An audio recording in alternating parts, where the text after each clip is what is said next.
Hi friends, welcome to RST Healthy Kitchen. For more videos, subscribe my channel.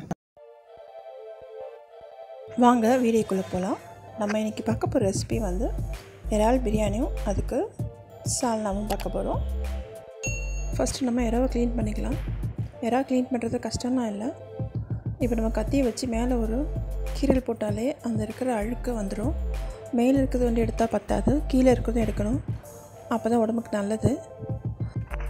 இப்போ எல்லாத்துலயும் இருக்கிறத எடுத்துட்டு நம்ம க்ளீன் பண்ணி சுத்தமா வெச்சுக்கலாம்.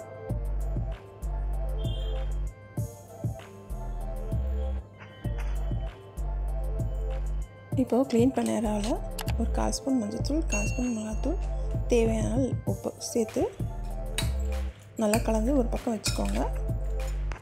இந்த கேப்பில் நம்ம அரிசியும் ஊற வச்சுக்கலாம் பிரியாணிக்கு.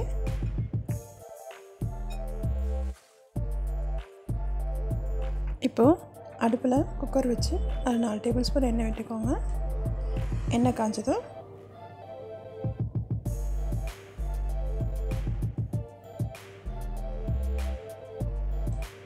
ஒரு பிரியாணி இலை, எண்ணெய் காஞ்சதும் பிரியாணி இலை, ஒரு ஏலக்காய், பட்டை, லவங்கம், சோம்பு சேர்த்துட்டு அது நல்லா பொரியட்டும். அது பொரிஞ்சதும் நம்ம வெங்காயம் சேர்த்துக்கலாம். வெங்காயம் வந்து நான் 3 வெங்காயம் சேர்த்துருக்கேன். 3 வெங்காயத்தை சேர்த்துட்டு நல்லா அதை நல்லா வதக்கிக்கோங்க.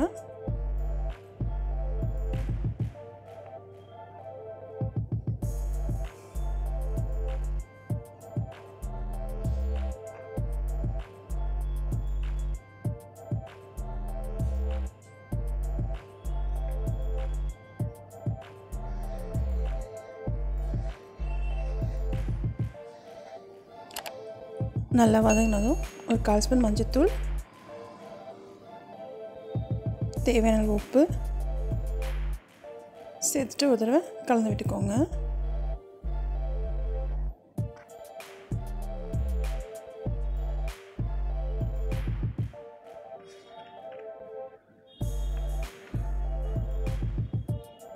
இப்போ நம்ம இஞ்சி பூண்டு பேஸ்ட்டு சேர்த்துக்கலாம்.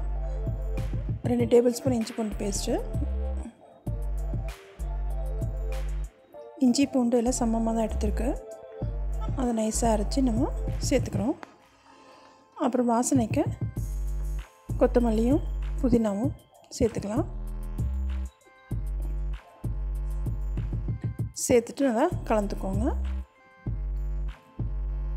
இப்போது தேவையான அளவு மிளகாத்தூள் சேர்த்துக்கோங்க. உங்களுக்கு காரத்தை பொறுத்து நான் 1.25 ஸ்பூன் மிளகாத்தூள் சேர்த்துருக்கேன். சேர்த்துட்டு கலந்துக்கோங்க.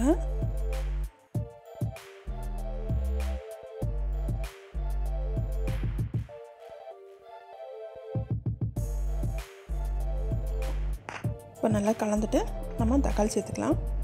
நான் 2 தக்காளி சேர்த்துருக்கேன். 2 தக்காளி சேர்த்துட்டு நல்லா வதக்கிக்கோங்க. தக்காளி நல்லா வதங்கினதும் 2 டேபிள் ஸ்பூன் தயிர் சேர்த்துக்கலாம். சேர்த்துட்டு கலந்துக்கோங்க.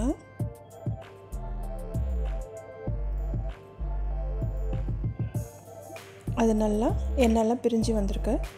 இப்போ நம்ம ஊற வச்ச இறாவை சேர்த்துக்கலாம்.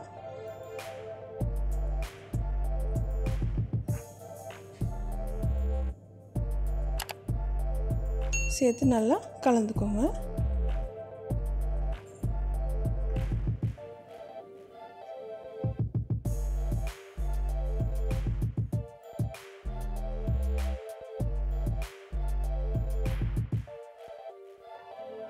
இப்போ எண்ணெய் தண்ணிலாம் கொஞ்சம் ஓரளவுக்கு பிரிஞ்சு வந்திருக்கு.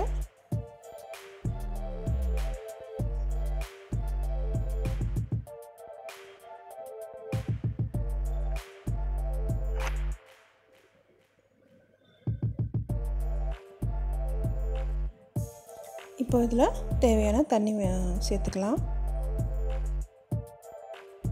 இது பாஸ்மதி ரைஸு, அதனால் 1:1 தான் இதுக்கு. நீங்கள் எத்தனை கப் எடுக்கிறீங்களோ அதுக்கு 1 டம்ளர் தண்ணி அப்படி சேர்த்துக்கோங்க. நான் வந்து 2.5 டம்ளர் அரிசி எடுத்துருக்கேன். அதனால் நான் அதுக்கேற்ற மாதிரி நான் தண்ணி சேர்த்துருக்கேன். தண்ணி சேர்த்துட்டு இப்போ நான் அரிசியை போட்டுட்டு அது நல்லா கொதிக்கட்டும். உப்பு பார்த்துக்கோங்க, உப்பு பத்தலைன்னா போட்டுக்கலாம். ஏன்னா உப்பு ஒரு கல் அதிகமாக இருந்தால் தான் சாப்பாடு வெந்து வரும்போது கரெக்டாக இருக்கும்.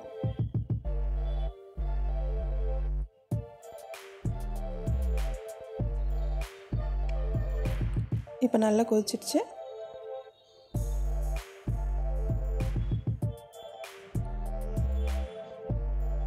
இப்போ வாசனைக்கு மேலே நான் கொத்தமல்லி கருவேப்பிலை போட்டுக்கிறேன். போட்டுட்டு இது மேலே நம்ம நெய் கூட கொஞ்சோண்டு ஊற்றிக்கலாம். ஆனால் நான் இன்றைக்கி ஊற்றலை.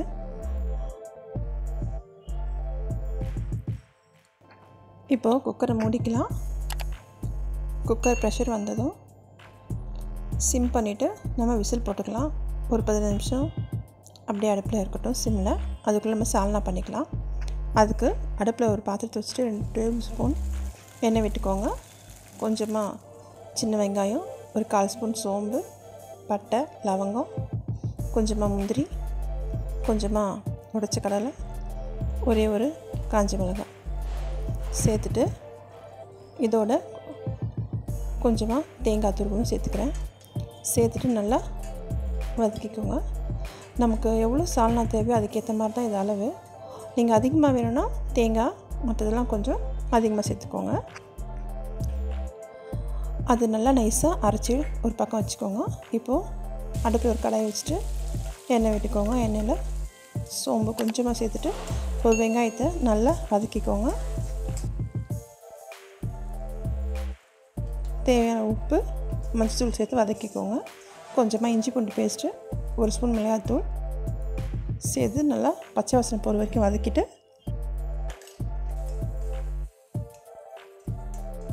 இப்போ ஒரு தக்காளி சேர்த்துக்கலாம். அதையும் சேர்த்து நல்லா வதக்கிக்கோங்க. கொஞ்சமாக தண்ணி விட்டு அந்த மசாலாலாம் கொஞ்சம் வேகட்டும்.